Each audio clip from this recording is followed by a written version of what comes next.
Anna's asked a question on Facebook. Okay, what about Trump becoming king is allowed in the bill? Um, okay, so there's a bunch of different ways I can take that, I guess.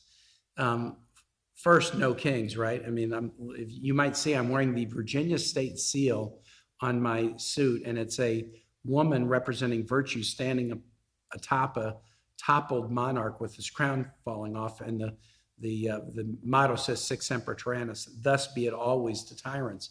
Our nation was established to make sure we didn't have tyrants. And look, President Trump is a tyrant, and his only limitation, he'll do whatever he wants. His only limitation is what we as active citizens in a democracy put up as limitations around his tyranny. One provision that I'm particularly focused on in the House bill would essentially prohibit courts from holding administration officials in contempt when they violate court orders. That's sort of kingly behavior. I'm above the law. President Trump thinks he's above the law. And the House is doing his bidding by putting a provision in the bill that essentially would insulate them from civil contempt charges if they ignore court orders. So that's kingly behavior that we're not going to accept. We're going to beat that here in the Senate. Let's see, is there a next question? Okay, well, the next question is coming in. I do just want to go back to this question about SNAP, Medicaid, Medicare.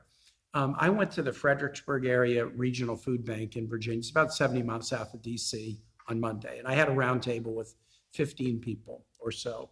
Half of them were from organizations like the food bank and churches that provide food to hungry people, and half were SNAP recipients. And one of the things they said, and this was echoed in a spotlight hearing that we had earlier today, if you take away somebody's SNAP benefit, it's like pulling a thread that starts to unravel the whole fabric of protection of the safety net. Because if you qualify for SNAP benefits, that also means you can qualify for Medicaid, for Head Start, for school lunch programs. You don't have to, separately qualify for all these programs. So any SNAP cut also ends up affecting all kinds of other basic programs that people really rely on. And that's what ours are doing, pulling on that thread of SNAP and starting to unravel the whole fabric of basic safety net protection that we put in place in a humane and compassionate way.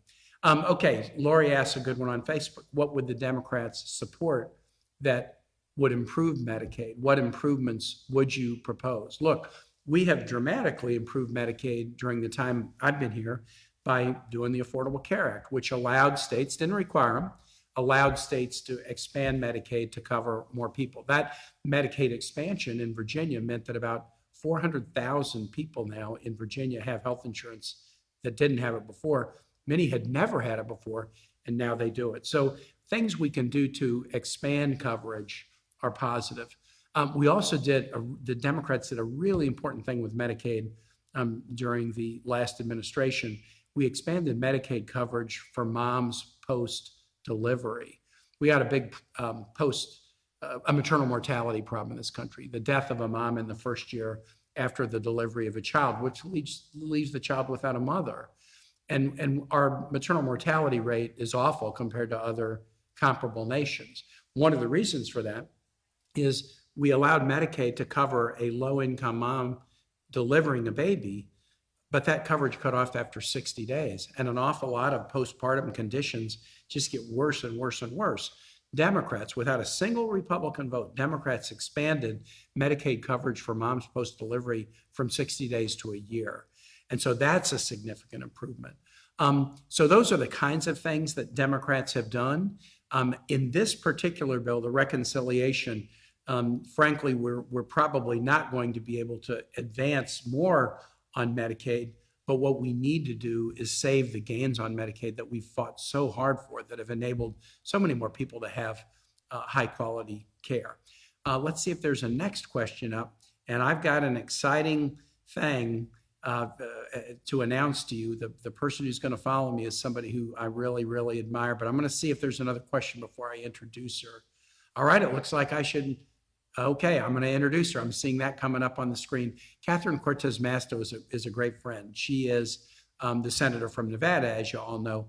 She was an attorney general in Nevada before And she's somebody who really plays lead with us on so many issues in the Senate. She's a no-nonsense, practical, can make it plain. And now my friend Catherine Cortez Masto is going to come here and make it plain for you. Thanks.